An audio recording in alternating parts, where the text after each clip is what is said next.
Enfield, England, 1977. A quiet suburb became the epicenter of a paranormal storm. At 284 Green Street, the Hodgson family's life was about to change forever. Peggy Hodgson, a single mother, lived with her 4 children, Margaret, Janet, Johnny and Billy. What started as subtle disturbances quickly spiraled into a terrifying ordeal. The Hodgson family's nightmare began in August 1977. Strange events plagued our home. Objects moved inexplicably. Noises echoed through the night. We were bewildered. We were afraid.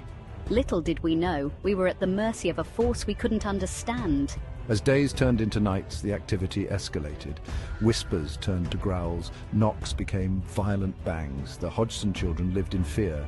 Their home, once a sanctuary, was now a prison of terror. Desperate for help, Peggy reached out to neighbors and, eventually, the authorities. The Enfield Poltergeist case, as it would come to be known, was about to capture the world's attention. Newspapers would sensationalize our plight. Skeptics would dismiss our claims. But for us, the nightmare was all too real. One night in late August, the disturbances took a dramatic turn. The air was thick with an unsettling stillness, the kind that makes the hairs on the back of your neck itself was holding its breath, waiting for something to happen. The children were asleep when it started. Their dreams were undisturbed, filled with the innocent fantasies of youth, unaware of the rumble seemed to emanate from the walls themselves. It was a sound very foundation of the house, growing louder and more insistent with each passing second. Then furniture began to move, sliding across the floor as if pushed by an unseen hand. Tables shifted position, creating an eerie symphony of creaks and groans. Peggy rushed to her children, her heart pounding in her chest. She could feel the adrenaline surging through her veins. The young ones from whatever malevolent force had invaded their home. I was just 11 years old, and it seemed like I was the epicenter of the activity.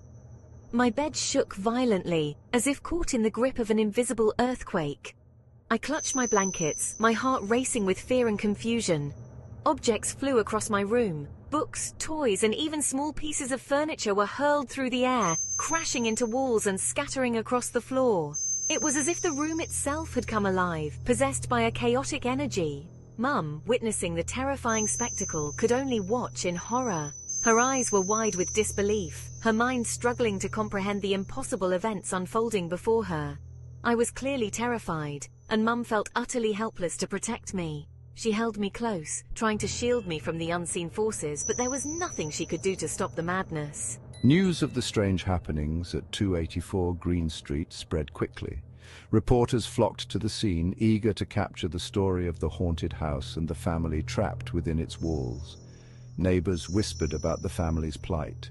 Some spoke of curses and spirits, while others speculated about more earthly explanations like gas leaks or structural issues. Some offered support, while others dismissed the stories as overactive imaginations. Skeptics argued that it was all a hoax, a desperate cry for attention from a troubled family. But one thing was certain, the Hodgson family was experiencing something truly unsettling. Their once peaceful home had become a battleground for forces beyond their understanding. The police were called. They arrived with skepticism, expecting to find a rational explanation for the disturbances.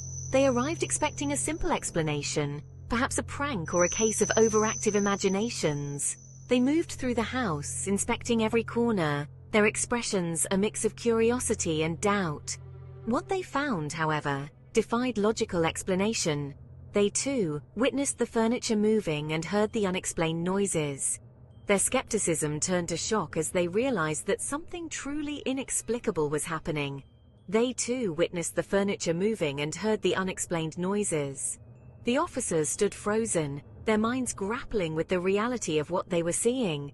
The Enfield Poltergeist case was no longer just our nightmare. It was a full-blown mystery. The story spread like wildfire, capturing the imagination of people far and wide, and turning our quiet street into a focal point of paranormal intrigue. Life in the Hodgson home became unbearable. Sleep was impossible. The nights were long and filled with an eerie silence that was often broken by inexplicable noises. The family found themselves in a constant state of alertness, unable to relax or find peace. Every creak of the floorboard, every rustle of curtains, sent shivers down their spines.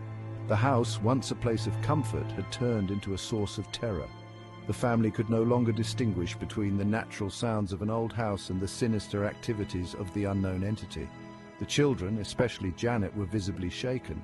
Their once bright and cheerful faces were now marked by fear and anxiety.